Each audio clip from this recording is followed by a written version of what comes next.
Bienvenue sur la vidéo d'utilisation du Chausson 650 camping-car 4 places 4 personnes. Dans cette vidéo, vous allez retrouver les différentes manipulations qui vous seront utiles pendant votre séjour. Allez, suivez-moi.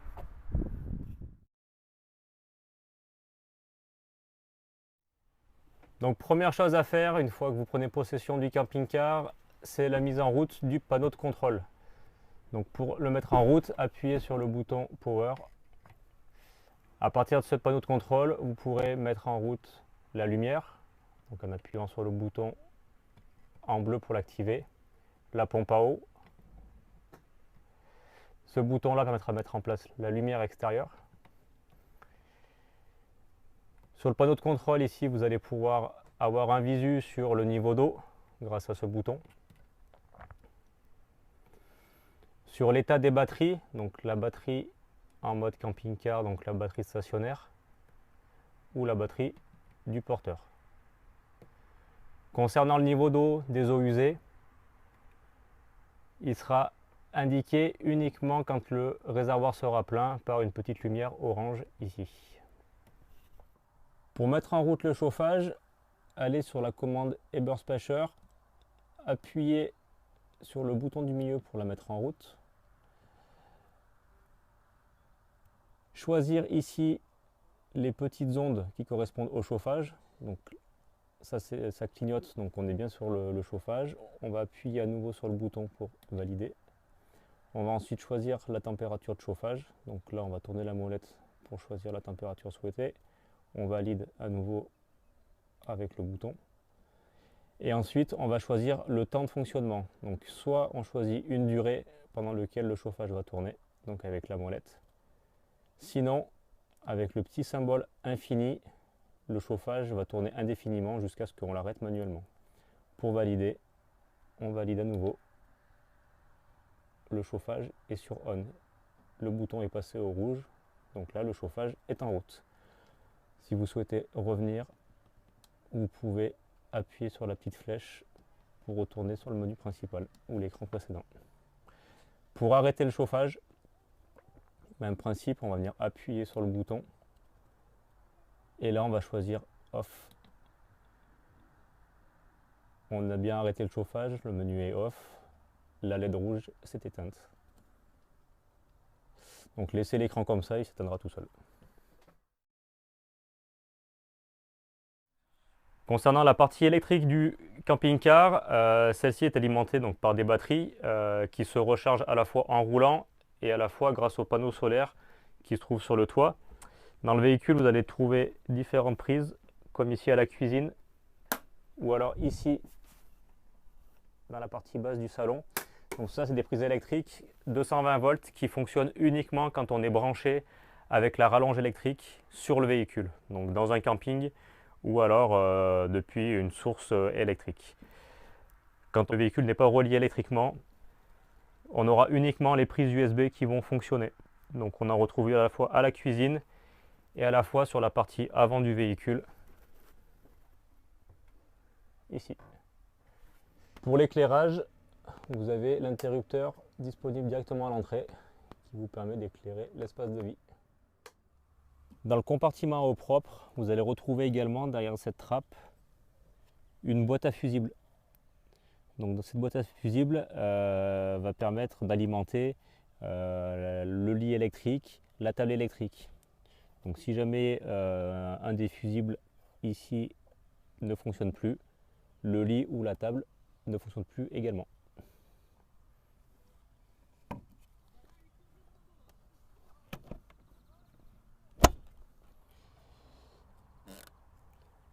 Grâce à cette prise, vous allez pouvoir raccorder le véhicule aux 220 volts en y branchant un adaptateur relié au secteur, donc soit dans un camping ou autre.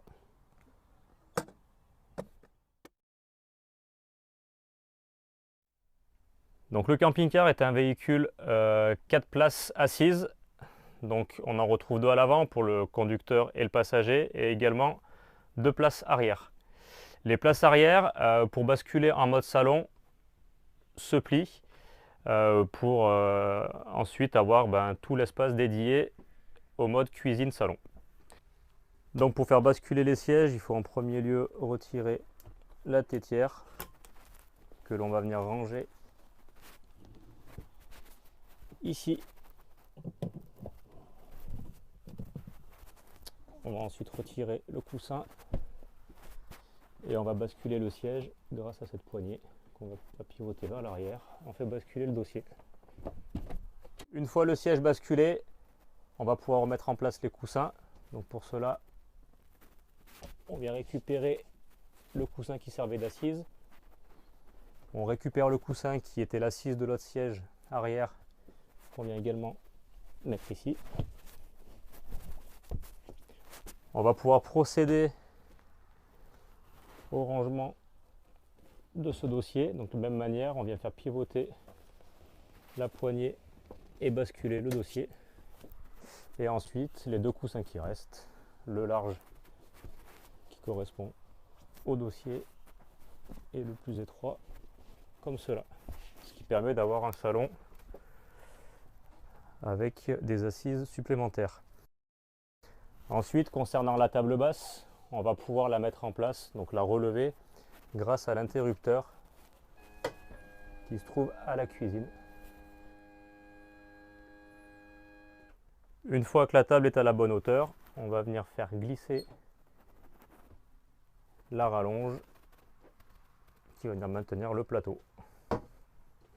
Donc les deux sièges avant pivotent. Donc pour cela, vous pouvez jouer avec le dossier pour le relever, faire glisser le siège un peu vers l'avant et ensuite avec la manette qui se trouve sous le siège, faire pivoter directement le siège, passer en mode salon.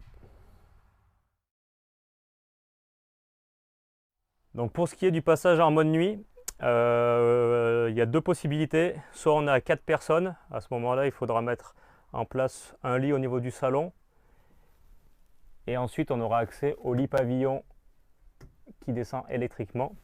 Soit on n'est que 2 passagers et à ce moment-là on n'a pas besoin de s'embêter avec le lit du salon, on utilisera uniquement le lit pavillon.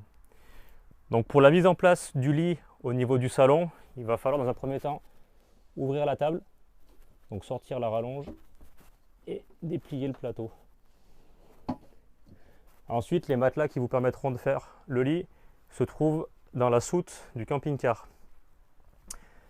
Donc vous allez avoir une première partie du matelas, donc la plus grande, qui vient se poser sur la table. Ensuite, la deuxième partie à mettre en place est la partie un peu moins grande sur laquelle se trouve un pied. Donc pour mettre en place le pied, il va falloir venir faire glisser le pied pour le débloquer et ensuite le clipser. Cette partie-là va venir en bout de table.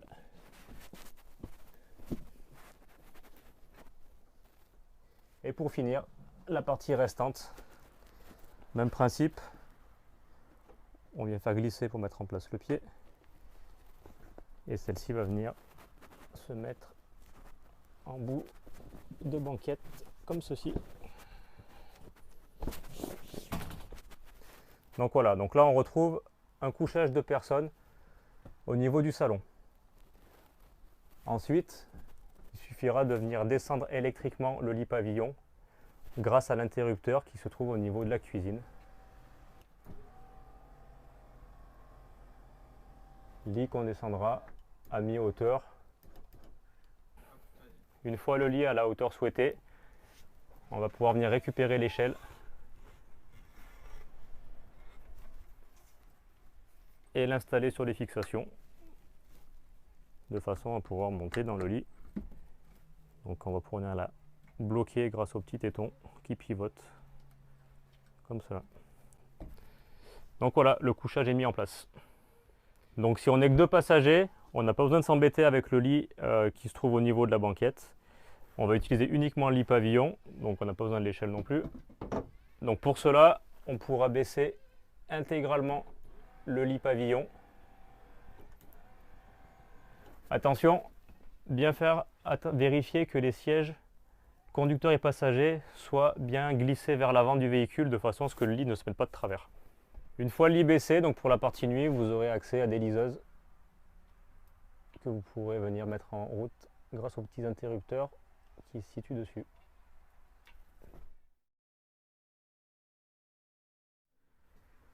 Pour la partie cuisine, vous allez retrouver donc un évier dans lequel vous allez pouvoir avoir de l'eau froide et de l'eau chaude. Une plaque de cuisson à gaz, donc, qui fonctionne. Donc bien pensez à avoir ouvert la bouteille de gaz au préalable.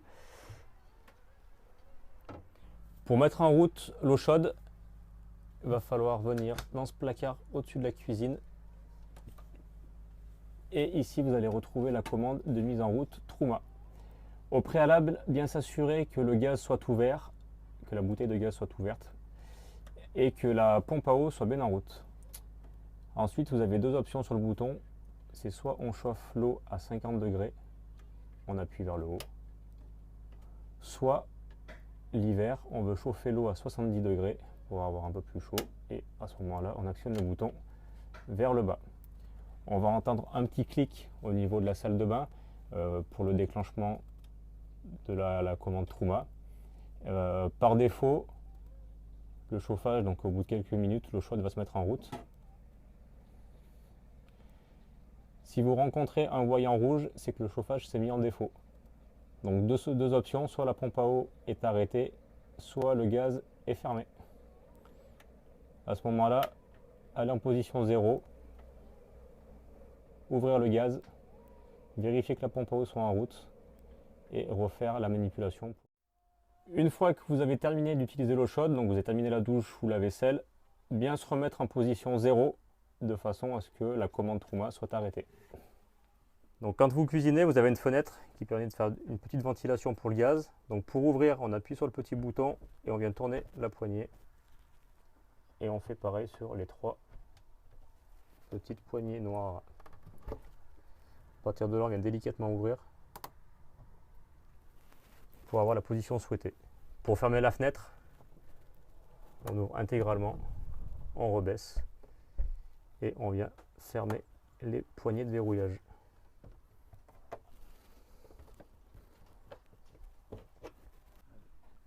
Dans la cuisine, vous aurez plusieurs rangements.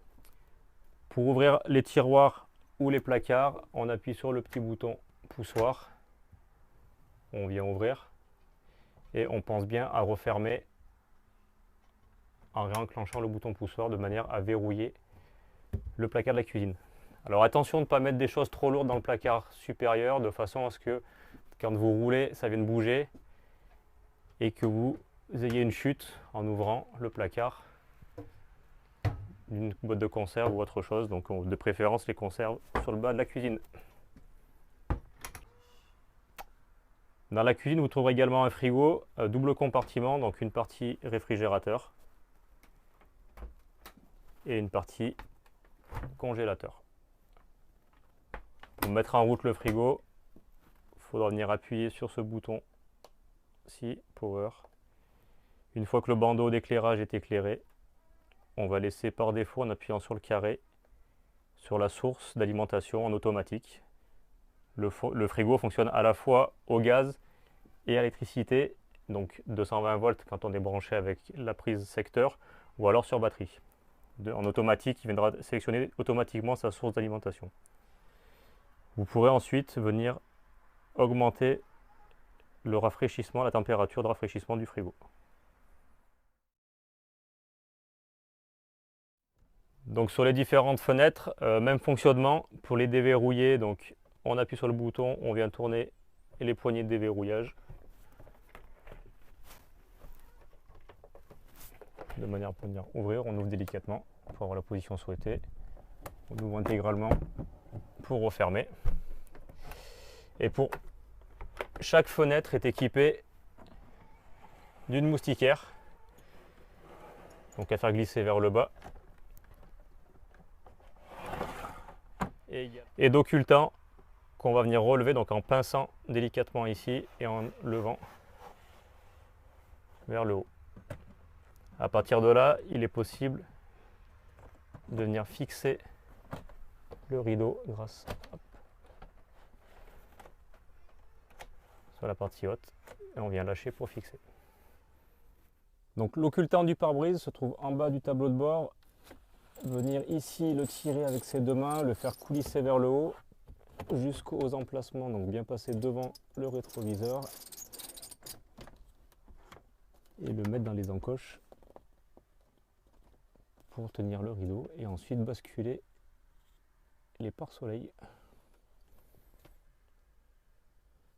Sur les portes conducteurs et passagers, vous avez également les occultants intégrés. Donc là, venir faire coulisser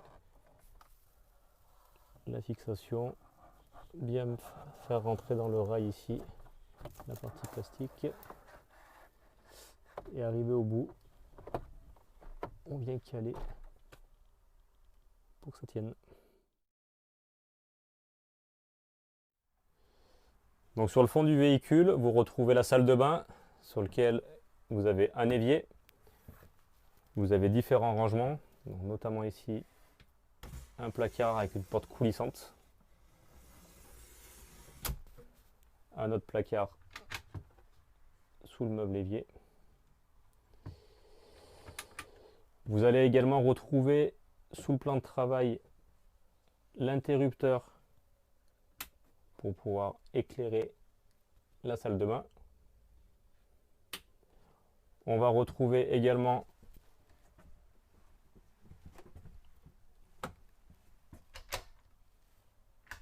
un grand dressing pour ranger vos effets personnels.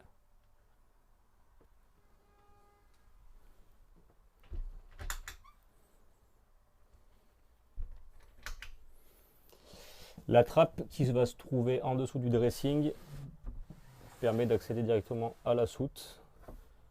Donc pratique par temps de pluie si vous avez besoin d'aller attraper des affaires. Vous avez la possibilité, grâce à cette porte coulissante, de vous isoler dans la salle de bain.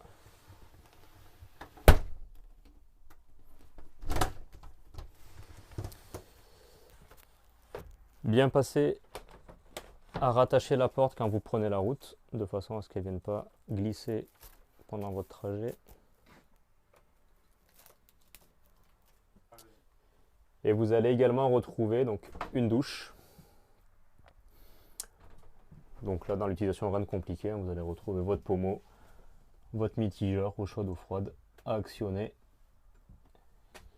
Vous avez également ici de quoi aérer en tournant la manette. Et vous avez aussi au niveau du bac à douche ici les bouchons qui vous permettent d'ouvrir ou fermer les siphons. Vous avez également le toilette. En premier lieu, il va falloir ouvrir la cuve avant de faire vos besoins, faire ce que vous avez à faire. Ensuite, vous allez pouvoir, grâce au bouton derrière, tirer la chasse d'eau, donc en actionnant le bouton directement, donc en le gardant appuyé ou en faisant différentes pressions. Et une fois que vous avez terminé, vous allez devoir refermer la cassette. Vous allez retrouver le produit à mettre dans la cassette directement dans le meuble, sous l'évier, dans la salle de bain.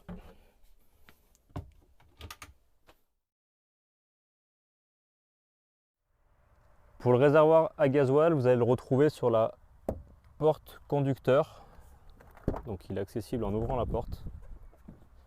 Et vous avez cette petite trappe à ouvrir qui vous permet d'accéder au gasoil. Par contre, bien passer l'hiver, si vous utilisez le chauffage, d'avoir au minimum un quart du réservoir. Sinon, celui-ci va se mettre en sécurité et vous ne pourrez pas chauffer le véhicule. Donc pour vidanger la cassette des toilettes, vous allez pouvoir accéder à la cassette depuis cette trappe à droite du véhicule. Donc il est indiqué WC. Vous allez ouvrir la trappe avec la clé située sur le trousseau de clé. On va venir pincer au niveau de la serrure. Là, vous avez retrouvé la cassette.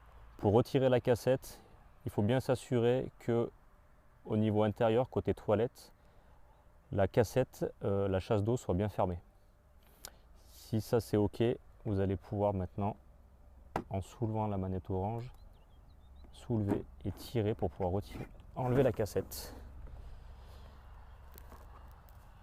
déverser la cassette directement dans un emplacement prévu pour vidange de camping-car, déboucher ici en enlevant le bouchon, vider vos besoins, rincer la cassette 2 ou 3 fois avec de l'eau. Une fois que la cassette est rincée, on va pouvoir remettre du produit en dosant avec le bouchon et mettre à peu près 1 ou 2 litres d'eau pour faire le mélange. Une fois que ça c'est fait, on va venir repositionner la cassette dans son emplacement et fermer la trappe.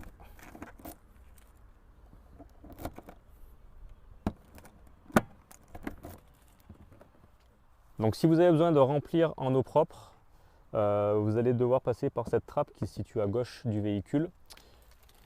Donc on va venir ouvrir la trappe, appuyer sur les 2 boutons et vous allez retrouver ici donc la cuve avec l'embout à dévisser et remplir directement avec votre tuyau la réserve d'eau. Donc là vous avez à peu près 100 litres d'eau. Pour vidanger les eaux usées, vous allez trouver la vanne sous le châssis du véhicule, donc en dessous de la porte de la cuvette des toilettes. Vous allez trouver cette manette-ci qu'il va falloir tirer pour pouvoir purger les eaux usées. Alors au préalable, bien sûr, il faut aller se garer sur un emplacement de vidange à camping-car pour pouvoir purger les eaux grises. Pour la bouteille de gaz, son emplacement est côté conducteur. Donc dans cette porte-ci, on ouvre la porte avec la petite clé qui est fournie avec la clé du véhicule. On ouvre la porte. Et là, vous allez retrouver la bouteille de gaz que vous allez venir ouvrir avec le robinet du détendeur. Et du coup, que vous allez refermer quand vous aurez fini l'utilisation avant de reprendre la route. Et bien refermer la porte.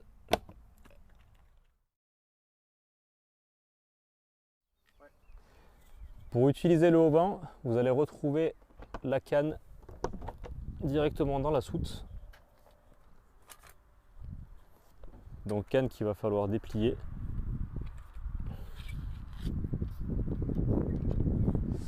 Et venir introduire dans le logement tout là-haut. Et ensuite on fait un quart de tour vers la gauche. Et on commence à déplier le haut-vent tout doucement.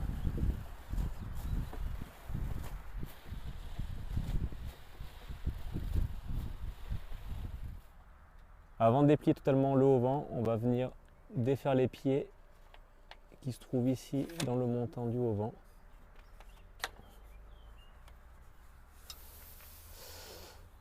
On va les déplier, ne pas glisser. Et actionner la petite manette ici pour verrouiller le pied pour pas qu'il glisse.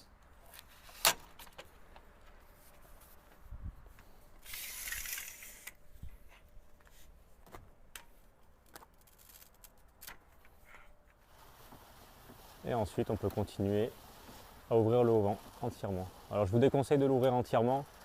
Au niveau des bras, laissez un petit angle de façon à ne pas vous embêter pour le replier par la suite. Donc pour le ranger, manipulation inverse, on va venir ranger le haut-vent.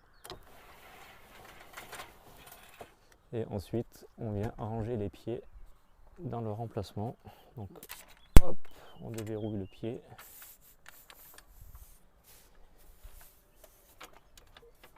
On fait glisser le pied. On met la petite patte bien au fond et on vient la rentrer dans le logement. Ici. Au bout du pied, on va venir le caler pour le ranger. Pareil sur l'autre pied.